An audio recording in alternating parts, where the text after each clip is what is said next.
Angeline, how are you today? I'm really good, thank you. I'm quite excited about this forthcoming premiere and the film opening in Dublin. So I'm getting, the more and more I'm talking about it, the more and more excited I'm becoming.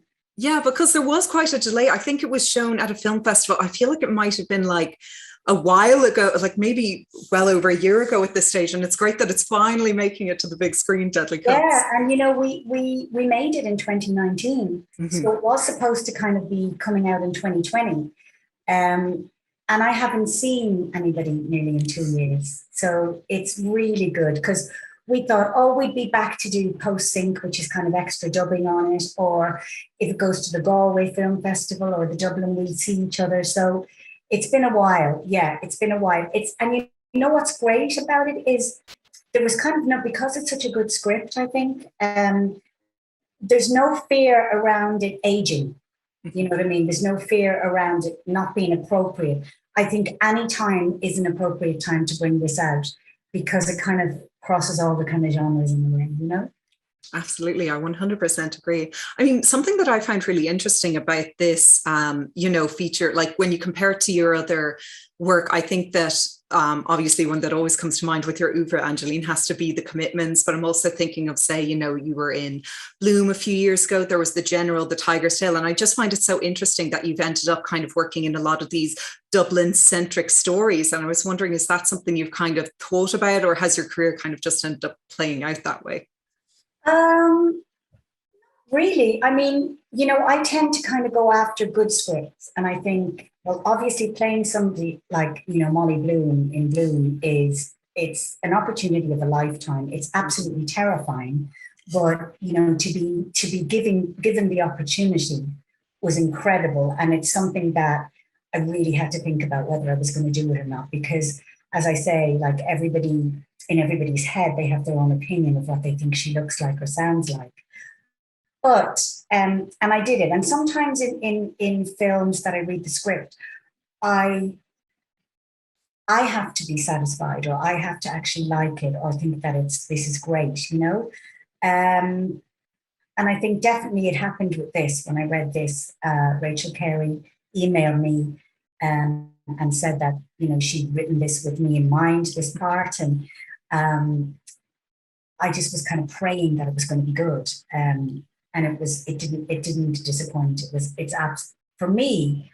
I just thought I have to do this.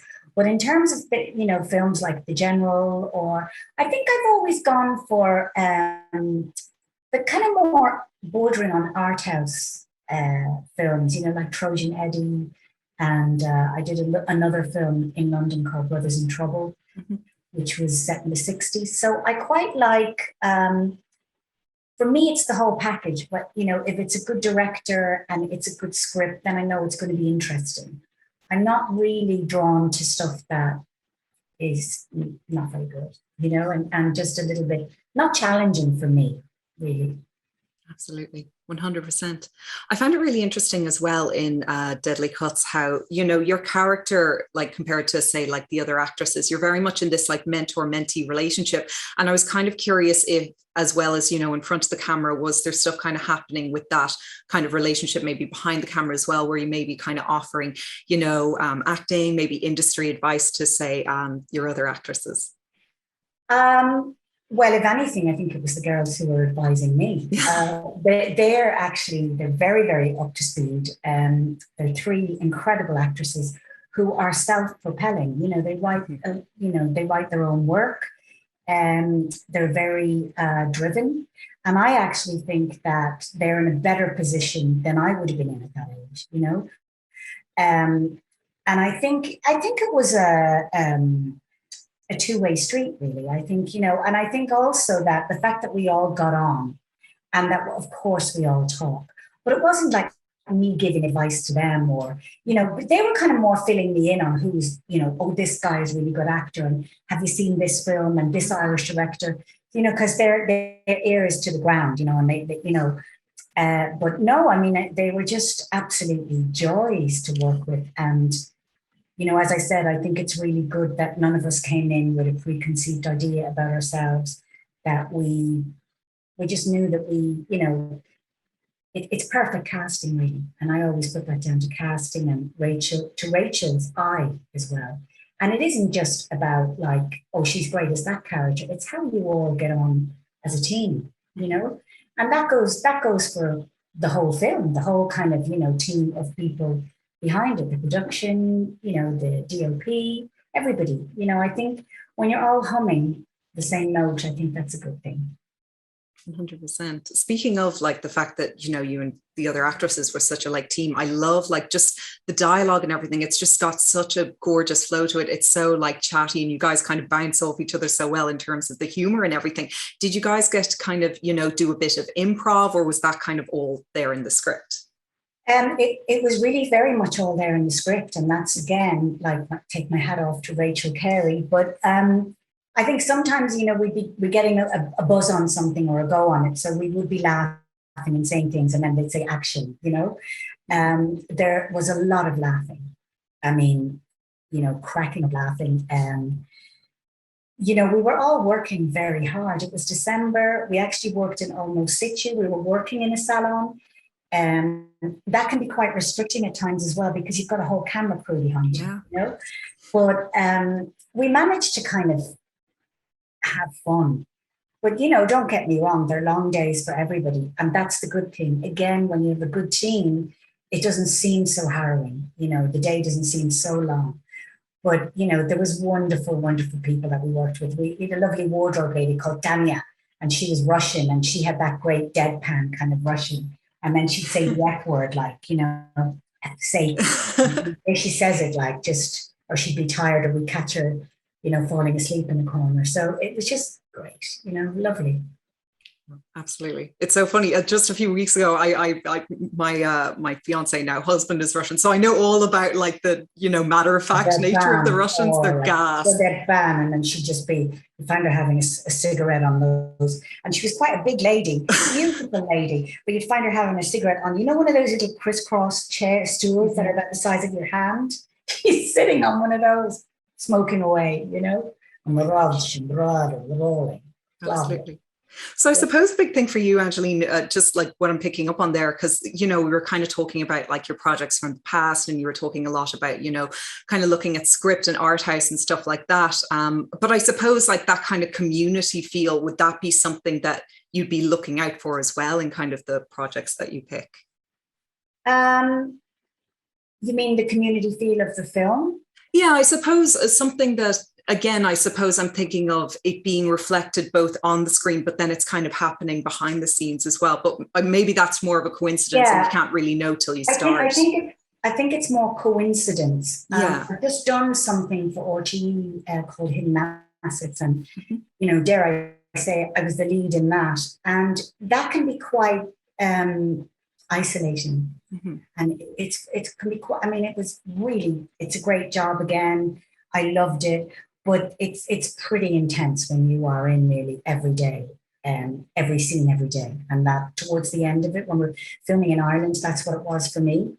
So it's quite nice. It's really nice to do an ensemble piece, because it kind of takes the pressure off, and everybody gets their kind of 5 minutes, or their, or you're not in tomorrow.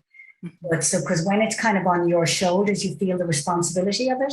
Whereas in a kind of ensemble piece, you kind of, it's spread around, it's shared more, and the guys in this as well were incredible. And they really kind of held the females up, because I think the female characters were quite lauded in it, and they're quite, strong women. And the males were just that kind of gentle undercurrent along the way, keeping us buoyant, And I really feel that, they did a great job. All the guys in this did a great job, So yeah, it's great when it's an ensemble piece. To be honest with you, I like switching it up. I like doing everything, because I bore myself, and I like a challenge. So I think if I was to only play ensemble, I'd hate that. And then if I was only playing kind of leads solo alone, I'd hate that. So it's nice. I think this is why we do it. We're almost like, gypsies in a way. We like to run away and change up and do something different for a change. And you say, oh, I'll see you again. And you love these people. And then you're gone off on another trip, So yeah, it's, but for me, that's the excitement, you know, and also it's connection with other people and seeing other people act. And you never stop learning, you know. And again, back to your, you know, question about the girls is, I think we learn from each other, you know. 100%. Yeah, yeah. No, that's really interesting. I suppose, yeah, because I mean, I was just thinking there as well, like even the fact that you've kind of come back to film now, having done like, you know, like your last few projects were TV oriented, and we're really excited to see you get back into the TV again. I think that RTE series sounds really exciting, one to watch out for. But yeah, so I suppose, yeah, like you said, it's important to kind of keep that variety in terms of Freshness career. and the spice, you know, Yeah. and I'm delighted to be back, you know, kind of doing more. I'd say, you know, for me, I've got two children, and my oldest now is 18 and my youngest is 12. So I do feel that I have that little bit more space opened up, that I can come and do more work, that my 12-year-old understands that I will be back, you know, or come with me. So I certainly, you know, I miss Ireland so much. I do eventually want to come back and do more and more work there. And especially theatre, you know, I love the theatre. So that's kind of on the cards for the next few years. Anyway, definitely I will, you know, be doing more. People will be sick of looking at me. Never, No. never happen. Oh, I hope you don't mind me saying you've probably been asked about the commitment so many times over the years, but I am such a massive fan. And I was really struck by the fact that, you know, it turned 30 years old this year. And I was wondering, around that anniversary, have you been kind of reflecting on, you know, any memories from it? it's really strange. I mean, you know, it doesn't feel like 30 years ago, but then it sometimes does. It feels like a lifetime ago, and then it feels like yesterday. It's a really odd one. And I think with the passing of Alan Parker last year, I think that really kind of brought it all to the forefront for a lot of us. Um, I think it was a wonderful, wonderful experience that we all shared uniquely together. And I don't think any of us would experience that again. I mean, no matter how much fun, no matter how much you love a project like Deadly Cuts, that first job, that first awakening, you know, I don't think we can equate that. But yeah, I mean, it's bittersweet. I mean, it was wonderful. I'm so happy to have been in it. I'm very, very proud. In terms of whether I would do another one or no, not likely. Um, but you know, it kind of put me on. It was a wonderful awakening for me into not just the business or putting my foot on this rung of the ladder. I think certainly, you know, it was a coming of you know, what's it, passing of age, or you know, over that threshold kind of thing. I really feel that it was an experience that I have never experienced again. So yeah, you know, it's kind of imprinted in my memory, you know.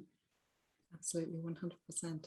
I think I have time for just one more question. So I suppose my last one for you, Angeline, would be just going back to Deadly Cuts for a moment, because it is such a phenomenal comedy. But my one teeny tiny little fear, and I hope that you can persuade me otherwise, was that I was watching this film thinking, oh my gosh, it's so Irish and it's so Dublin, which is like part of what I absolutely adore about it. You know, I love seeing, you know, our kind of national cinema come out, but like, is it going to translate as well overseas?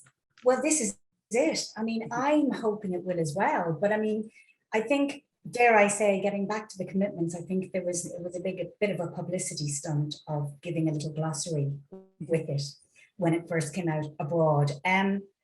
Yeah, it might have to have a little bit of subtitles, which is fine, because then you really get the lines, because the lines are so quick, Yeah. and they happen like off the cuff and in situ, you know. I mean, we weren't going to slow down to deliver the line, then it would have been a beautiful film, you know. So if it's a thing that they have to have a little subtitles, why not? I mean, if it's going to get that humor across. But yeah, it is fundamentally, I think, Irish and Dublin wit. And I think, but it's a universal story in a way. It's like the David versus Goliath, the small, you know, businesses face the big conglomerates, and even on a smaller scale, say my character Michelle faces, Victoria's character, Victoria Smurfit's character. So it is about kind of little triumphs along the way, So that could be kind of a global story. I likened it a bit to, when I read the script, I thought it reminded me a little bit of Strictly Ballroom. I don't know why, it just had that kind of feel to it. I think it could be this little kind of cult, fabulous film. I mean, and also like Rachel's writing is incredible. Rachel Carey, the director, the writer, and she's such an elegant, beautiful lady that I had to really struggle to kind of think she wrote these lines, because some of them are very risque, made me blush. And thankfully, I wasn't the one who was saying most of them. It was Enya Martin, I think. Oh, brilliant, brilliant. We'll have to leave it there, Angeline, but thank you so much for taking out the time to speak with me today. Congratulations on Deadly Cuts. Congratulations on your career. And I'm very excited for everyone to see this movie. Oh, thank you. Thanks a million.